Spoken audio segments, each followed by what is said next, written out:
के एक गांव में एक औरत के जुड़वा बच्चे पैदा होते हैं, जिनमें से एक लड़का और एक लड़की होती है।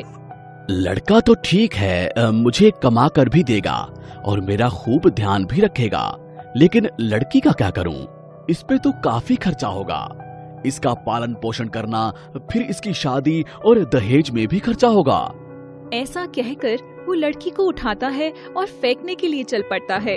वह एक खंडर गुफा के पास चला जाता है और लड़की को वहाँ रखकर भगवान जी से हाथ जोड़कर कहता है, भगवान जी, अब आप ही इसकी देखभाल करना, मैं इस लड़की का बोझ नहीं सह सकता। ऐसा कहकर वह व्यक्ति वहाँ से चला जाता है। जिस गुफा में लड़की को रखा होता है वह एक जादुई गुफा होती है। गुफा के उस पार एक नागिन चुड़ैल रहती थी।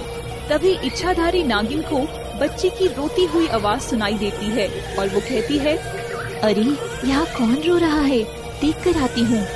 वह बच्चे के पास आ जाती है और रोती हुई बच्ची को अपनी गोद में उठाती है और बोलती है, अरे ये तो किसी इंसान की लड़की लगती है। आजकल ये इंसान भी सिर्फ अपने स्वार्थ की चीज अपने पास रखते हैं और बाकी चीजें फेंक देते हैं, जैसे इस लड़की को फेंक दिया। ऐसा कहकर नागिन चुड़ैल अपने जादू से दूध की बोतल बना देती है और इस बच्ची को पिलाती है। ये तो बहुत ही प्यारी बच्ची है, मैं इसे पालूंगी। इतने में एक चुड़ैल जो उनकी साथी होती है वहाँ आ जाती है। इतनी प्यारी बच्ची है, मैं तो आज ही इसे खाऊंगी और ताकतवर हो जाऊंगी। लाओ, मुझे दे दो ये बच्ची। मैं ये बच्ची तुम्हें नहीं दूंगी, ये अब मेरी बच्ची है। ये तुम्हारी बच्ची नहीं है, इसे तो एक आदमी यहाँ छोड़ कर गया था। तभी उन दोनों में भयंकर लड़ाई होती है। तभी नागिन चुड़ैल उसे मारकर वहाँ से भगा देती है। मैं इसे पढ़ाऊंगी, लिखाऊंगी और बहुत प्यार करूंगी। नागिन चुड़ैल उस बच्ची को लेकर गुफा की तरफ चली जाती है और तभी पीछे पीछे दूसरी चुड़ैल भी जाती है। नागिन चुड़ैल अपना भेष बदलकर और जादू से एक घर बनाकर उसमें रहने लग जाती है। फिर जैसे ही वो लड़की थोड़ी बड़ी होती है उसे स्कूल भेजना शुरू कर देती है।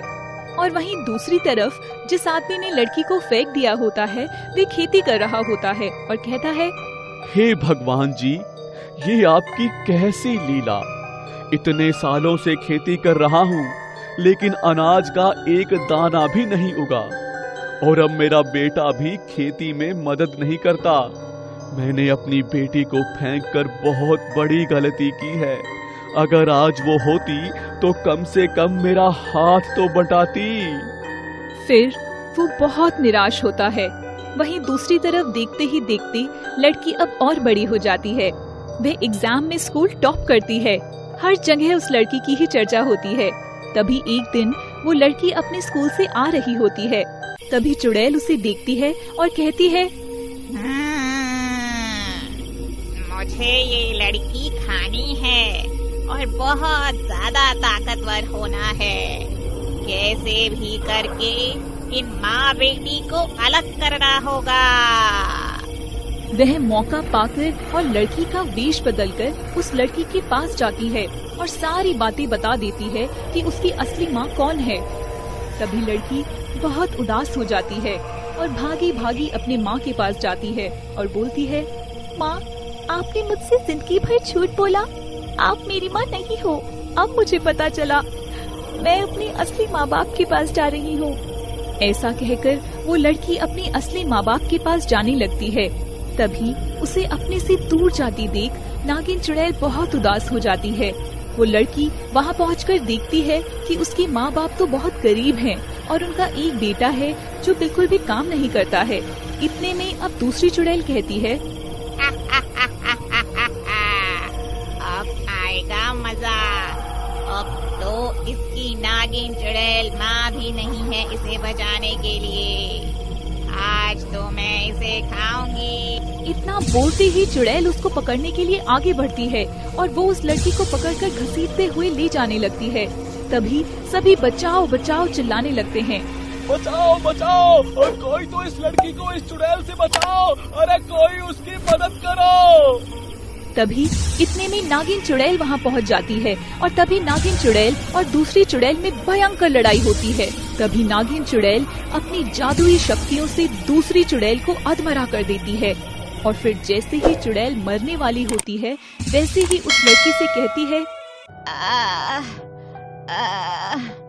बेटी, इन्होंने तो तुमको मरने के लिए छोड़ दिया था। अगर तुम्हारी माँ नहीं आती तो तुम मर जाती। तुम्हें पढ़ाया लिखाया और तुम्हें कामयाब तो तुम्हारी माँ ने ही बनाया है। आज तुम जो भी हो तुम अपनी माँ की वजह से ही हो और सही मायने में यही तुम्हारी माँ है और तुम्हें अब हमेशा इसी के साथ रहना चाहिए। ऐसा कहकर चुड़ैल मर जाती है। तभी बेटी अपने माँ बाप से बोलती है, आप लोगों को जब मुझे पालना ही नहीं था तो मुझे पैदा ही क्यों किया? आप लोगों ने मुझे पैदा करके फेंक दिया है, इसलिए आप लोगों को भगवान भी माफ नहीं करेंगे। लड़की ऐसा कहकर अपनी नागिन चुड़ैल माँ के साथ चली जाती है और फिर उसके असली माँ बाप रोने लग जाते हैं और फिर उन लोगों को अपने किए पर पछतावा होता है। हे भगवान, ये मैंने क्या कर दिया? तो प्यारे दोस्तों, इस कहानी से हमें ये शिक्षा मिलती है कि जैसे वो स्वार्थी व्यक्ति ने अपने स्वार्थ के लिए अपने लड़के को रख लिया और अपने लड़की को मरने के लिए गुफा में